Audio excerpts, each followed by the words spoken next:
Success Mantra. We shape future.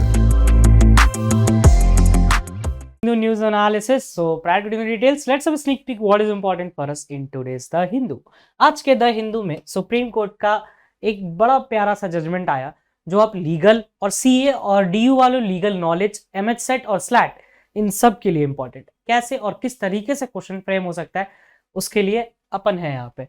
तो SC towards eviction from the railway land in Haldwani, ये बड़ा important judgement है, Instagram पे बहुत आया था, लाइव लॉ ने तो पूरा आर्टिकल डेडिकेट किया है इसको आज और कल। And what is the purple fest, ये भी देखेंगे क्या होता है। What is the fair and remunerative price, ये ऐसी ऐसी चीजें न्यूज में रहती है आजकल। एफआरपी आपने देखा होगा, क्लैट का 2023 वाला पेपर, उसमें एक चीज न्यूज में था, दैट वाज द व्हीट। और through out the year, through out the 2022, through out the year दो चीजें न्यूज में थी, एक था व्हीट और मिलेट्स और एक था आपको रबर।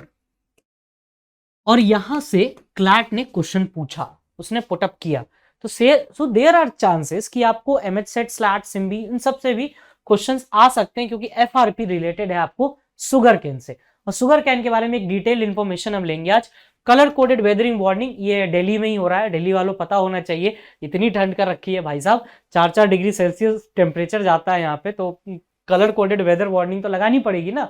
अच्छा, आज एक लास्ट टॉपिक भी है मेरे पास, यहाँ पे मेंशन नहीं है वो, that is the BrahMos. Actually one of the student has asked कि सर ब्रह्मोस समझ में नहीं आया, एक बार और करवा दीजिए।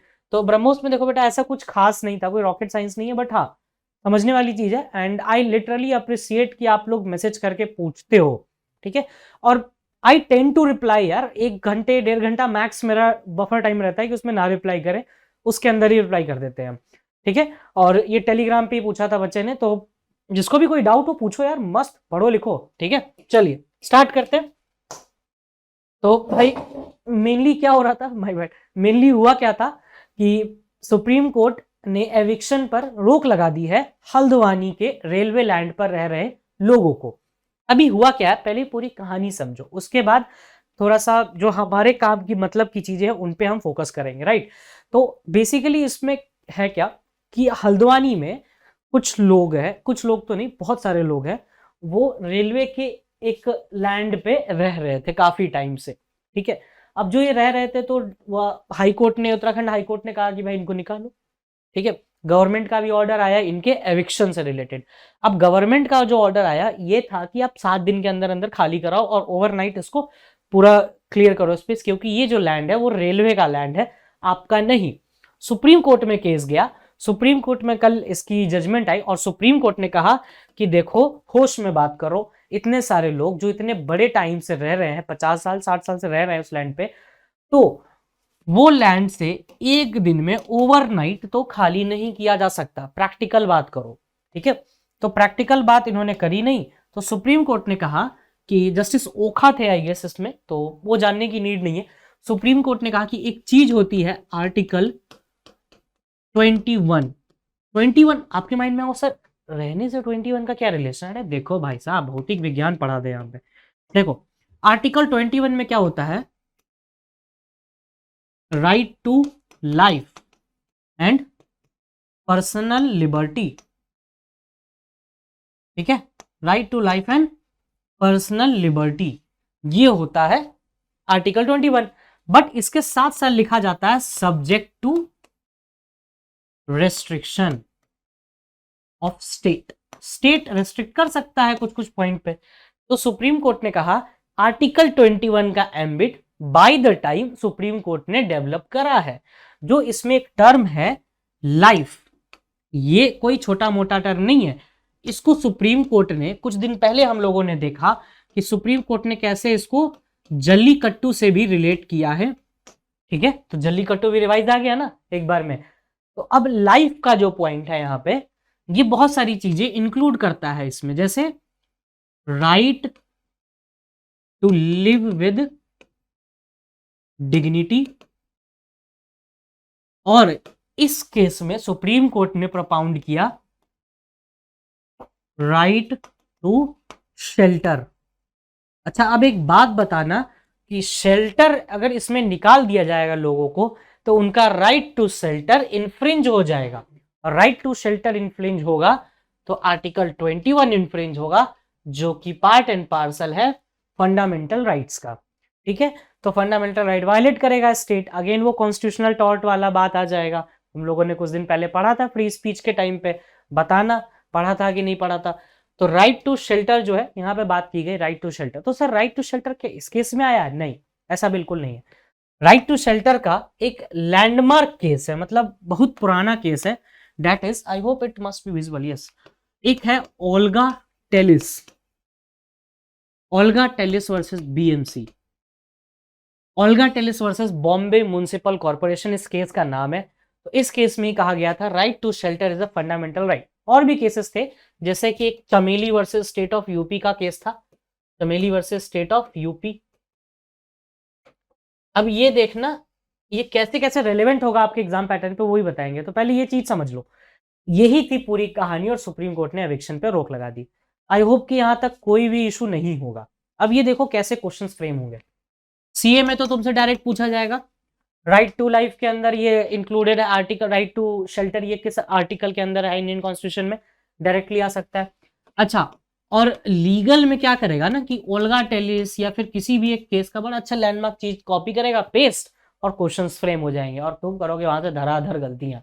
ठीक है, मत करना ऐसी गलती, बहुत अच्छा क्वेश्चन बन सकता है इससे, एंड आई होप कि समझ में आया भी होगा। अब ये आर्टिकल पढ़ना, बताना ये समझ में आया, लूसिड हुआ कि नहीं हुआ। ठीक है, अच्छा, ये राइट टू लाइफ में बहुत सारी चीजें हैं भाई साहब, तुम्हारे इंटरेस्ट वाली भी चीजें बता दे रहे, काम आएगा लाइफ में। राइट टू लाइफ में एक चीज होती है right to choose the partner of one's choice. ठीक है, मतलब अपने पसंद के पार्टनर से शादी कर सकते हो। घर वाले बोले कि हमारी पसंद की शादी करो, मना कर सकते हो, कह देना हमारा आर्टिकल 21 है, और ये स्टंट ट्राई मत करना घर पे। चलो ठीक है, देखते हैं अब टेक्स्ट में क्या है। टेक्स्ट में वही सब चीजें जो मैंने अभी जस्ट समझाया, ये पूरा जिस्ट जो है वो टेक्स्ट में है। तो अब टेक्स्ट से हम स्किम करेंगे एक बार, और आसानी से वो चीजें क्लियर होती चली जाएंगी, क्योंकि टेक्स्ट में मजा नहीं आता यार उतना, है ना। चलिए देखते हैं। The Supreme Court on Thursday stayed on December 20 direction of Uttarakhand High Court to the Indian Railways and the district administration to use paramilitary forces to evict thousands of poor family occupying the railway land in Haldwani district within a week. ये कहानी बताई थी। ठीक है, eviction without rehabilitation, attack on the right to shelter, Article 21 of the Constitution of India भी just समझा हम लोगों ने। सुप्रीम कोर्ट इन शांति स्तर बिल्डर्स वर्सेस नारायण खीमा। अच्छा, ये जितने केसेस में लिखे हैं ना, उन सब में सेम बातें कही गई थी कि राइट टू शेल्टर जो होता है वो एक बहुत ही अच्छा और इंपॉर्टेंट इंग्रेडिएंट होता है when it comes to the fundamental right. Same भी आपका ओल्गा टेलिस वर्सेस बीएमसी का केस है। ठीक है, और ये Chameli Singh versus state of UP, article 21। फिर उसके बाद नेक्स्ट टॉपिक है हमारे पास, what is purple fest. Sir purple fest क्या होता है, देखते हैं पर्पल फेस्ट क्या होता है। ऐसे ऐसे क्वेश्चंस डीयू वगैरह पूछते रहते हैं, it's completely fine. First of its kind inclusive festival in India, Purple Fest celebrating diversity is set to begin in January 6, 2023 in Goa. Goa गए नहीं हो, फेस्ट ही देख लो दूर से, है ना, कुछ तो हो। चलिए, about Purple Fest, it aims to showcase how can we come together to create a welcoming and inclusive world for everyone. ये एक लोगों का बहाना होना चाहिए त्योहार मनाने का, तो वो यही है कि हम सब एक है, एक साथ आते हैं, वेलकम करते हैं, एंड ऑल इंक्लूसिव वे होता है पर्पल फेस्ट, दैट्स वाई इनका नाम रखा गया। और इसमें ये सभी चीज़ों को दर्शाते हैं, tourism, education, employment, independent and so on so fourth. ये ऑर्गेनाइज कौन करता है, तो Goa state commission. What is the when is purple fest Goa, तो 6 से 8 जनवरी को है पंजिम गोवा में। अच्छा, ये पंजिम ना, ये बड़ा इंटरेस्टिंग है पंजिम नाम भी, अगर किसी ने दृश्यम देखी होगी तो 2 अक्टूबर का दिन था, पंजिम गए थे ना, तो यहाँ से याद तो आ ही रहा होगा। और जिन्होंने नहीं देखी है ना दृश्यम, एक बार देखो जाके, क्या कर रहे हो अपने लाइफ के साथ। ठीक है, तो गोवा वाज एडेड टू, अच्छा ये बड़ा इंटरेस्टिंग था data, I tend to added here कि गोवा जो है वो गोवा, पौंडी एंड दमन दीव, ये 12th अमेंडमेंट एक्ट 1962 से ये इंडियन यूनियन में ऐड हुए। ठीक है, उससे पहले क्या था, 565 मोर देन 565 प्रिंसली स्टेट्स थे, उनका जब एडिशन किया जा रहा था तो गोवा 12th अमेंडमेंट एक्ट 1962 से ऐड हुआ। और गोवा को फुल फ्लेजेड स्टेट का दर्जा नहीं दिया गया था, फुल फ्लेजेड स्टेट का दर्जा दिया गया 56th कॉन्स्टिट्यूशनल अमेंडमेंट एक्ट 1987 से। तो ये 2 डेट्स प्लीज याद रखना, ये हेल्प कर सकता है, केवल पर्पल फेस से काम नहीं चलेगा। तो नेक्स्ट टॉपिक है हमारे पास फेयर एंड रेम्यूनरेटिव प्राइस। तो बॉस ये है क्या फेयर एंड रेम्यूनरेटिव प्राइस और किस चीज से रिलेटेड है, अभी बताते हैं किस चीज से रिलेटेड है। देखो फेयर और रेम्यूनरेटिव प्राइस की बात आती है तो तुम्हें एक वर्ड तो एटलीस्ट याद आना ही चाहिए, फेयर प्राइस शॉप। ये फेयर प्राइस शॉप क्या होता है सर? देखो फेयर प्राइस शॉप्स वो शॉप्स होते हैं जहां पर फेयर प्राइस मिलता है ना, फेयर प्राइस जहाँ पे सस्ती दाम, अरे बेसिकली जो राशन की दुकान होती है ऑफ द गवर्नमेंट, ठीक है, सब्सिडी वाली, तो that is also known as the fair price shop. तो फेयर एंड रेम्यूनरेटिव प्राइस होता है आपको बेसिकली शुगर केन से रिलेटेड, ठीक है। तो देखेंगे क्या इशू है शुगर केन से रिलेटेड और क्या क्या ज्योग्राफिकल यूनिट्स हैं शुगर केन के इंडिया में, सब चीज को अच्छे से देखभाल करते हैं यहाँ पे। तो है क्या issue, the sugar cane farmers in Haryana set on dharna outside the sugar mills across the state recently kicking off the agitation to seek hike in the crop support price, ठीक है, वो हाइट सीक कर रहे हैं। अच्छा ये हाइक जो है ना ये 2-3 जगह पे है, तो उसको साथ साथ लेके चलना, ऐसा नहीं कि डिवोर्स्ड फॉर्म में पढ़ो इसको। जब भी फेयर प्राइस की हाइक की बात आए तो 2-3 चीजें उसमें देखने लायक होती हैं। एक है आपको कॉटन और एक है आपको शुगर केन, ठीक है। तो ये 2 चीजें हैं जिसके बारे में अभी बहुत ज्यादा प्रोटेस्ट भी चल रहा है, और एक है रबर। तो इन तीनों को ध्यान रखो, जब भी न्यूज में आए अच्छे से पढ़ो, क्योंकि कॉटन का भी, शुगर केन का भी और रबर का भी। और कॉटन क्यों इंपॉर्टेंट है भाई साहब, एक बीटी कॉटन भी तो है, बीटी कॉटन भी तो है जिसको जेनेटिकली मॉडिफाइड क्रॉप का दर्जा मिला हुआ है। सबसे पहला जीएम मस्टर्ड, याद रखना, पहला जीएम मस्टर्ड था और अब पहला बीटी कॉटन था और दूसरा है मस्टर्ड। चलो बहुत सारी इंफॉर्मेशन दे दी एक ही जगह पे। तो जो जीएम का मतलब होता है जेनेटिकली मॉडिफाइड। तो इन 3 क्रॉप से में हमेशा ये चीज रहता है कि प्राइस कम देती है गवर्नमेंट, ये होता है किसानों में। तो शुगर केन का भी एक इशू चल रहा है अभी, कॉटन का भी चल रहा है और रबर का भी चल रहा है। तो इन तीनों को अच्छे से करके जाना, ताकि अगर कुछ भी आए क्वेश्चंस तो you should be able to answer that very particular part. चलिए फेयर एंड रेम्यूनरेटिव प्राइस बता दिया, मिनिमम प्राइस जो कि नीड होती है कौन डिटरमाइन करता है, तो union government, cabinet committee on economic affairs. याद रखना ये नहीं कि लिख के चले जाना फार्मर वाला, ठीक है, फार्मर है तो cabinet committee on economic affairs. और रिकमेंडेशन देता है commission on agriculture cost and prices, CACP, ठीक है। रूल्स क्या है, 1966 का रूल है, this will be uniformly applicable, ये सारे स्टेट्स में मेंशन्ड है। इंडिया लार्जेस्ट प्रोड्यूसर है, 2021-22 में ब्राजील को ओवरटेक किया था हम लोगों ने, ठीक है। Top sugar cane producing states in India कौन कौन से हैं, उत्तराखंड, उत्तर प्रदेश, बिहार, पंजाब, हरियाणा, ये जितने भी पानी वाले बेल्ट्स हैं ना उन सब पे मिल जाएगा ये। आंध्र प्रदेश, महाराष्ट्र, गुजरात, कर्नाटक, तमिलनाडु, तो ये एक बार याद रखना, ठीक है। ये देखो भाई साहब गन्ने। चलिए कलर कोडेड वेदरिंग क्या होता है sir? Colour coded weathering basically ये चीज है कि ठंड जब बहुत ज्यादा हो जाती है, सुबह सुबह कंपन महसूस हुए और 4 डिग्री से नीचे टेम्परेचर हो, ठीक है, और जब आप स्टूडियो रूम में भी कैप लगाना शुरू कर दे तो समझ जाओ ठंड बढ़ चुकी है, ठीक है। तो कलर कोडेड वेदरिंग आपको बेसिकली दिल्ली में स्टार्ट हुआ था, कलर कोडेड वेदरिंग। ये अभी रिसेंटली गवर्नमेंट ने इसके लिए नोटिफिकेशंस दिए हैं कि 4 कलर में उन्होंने बांटा है कि नो सीवर वेदर, सही है भाई साहब, बी अवेयर, सुधर जाओ, बी प्रिपेयर्ड, कपड़े पहन लो, टेक एक्शन, हो गया काम, ठीक है। तो ये 4 बेसिकली फेजेस हैं, देखते हैं क्या होता है। ये क्या क्या है इसमें, recently India's meteorological department issued an orange alert in Delhi NCR, orange alert issue किया है भाई साहब। In Delhi the day temperature देखो 4.4 बोल रहे थे ना भाई साहब, 4.4 degree Celsius, it's a very very huge thing for Delhi at least की भाई साहब की। एक होता है ना कि बोन शैटरिंग टाइप का ये है, बोन तो बहुत ज्यादा बोल दिया मैंने, इतना तो नहीं होता है, फिर भी ठीक है। कलर कोडेड वेदर वॉदरिंग ये बेसिकली इंडियन मेट्रोलॉजिकल डिपार्टमेंट के थ्रू इशू किया था। 4 कलर्स हैं, green all is well, yellow में बी अवेयर है, severe bad weather spanning several days, और ऑरेंज अभी जो इसमें हुआ था, ऑरेंज या फिर अंबर कलर भी बोला जाता है, जिसमें कहा जाता है बी प्रिपेयर्ड कि पावर सप्लाई वगैरह प्रॉब्लम आता है। रेड में टेक एक्शन, ये एक्सट्रीम अलर्ट होता है। अब इसी तरह का अलर्ट आपको ग्रैप में भी होता है, ग्रेडेड एक्शन प्लान में, जिसमें बेसिकली होता है आपको एयर पॉल्यूशन से रिलेटेड। आई होप कि पता होगा ये चीज, नहीं है तो वो भी कमेंट सेक्शन में मेंशन करना, ये इंपॉर्टेंट चीज है। इंडियन मेट्रोलॉजिकल डिपार्टमेंट के बारे में है, Donal ministry earth and sciences है। अच्छा, रीजनल ऑफिसेस चेन्नई, मुंबई, कोलकाता, नागपुर, गुवाहाटी में है। 6 रीजनल ऑफिसेस हैं। वेदरिंग और फोरकास्टिंग के बारे में बताता है। Now this is the main topic, recommended topic for today is the BrahMos.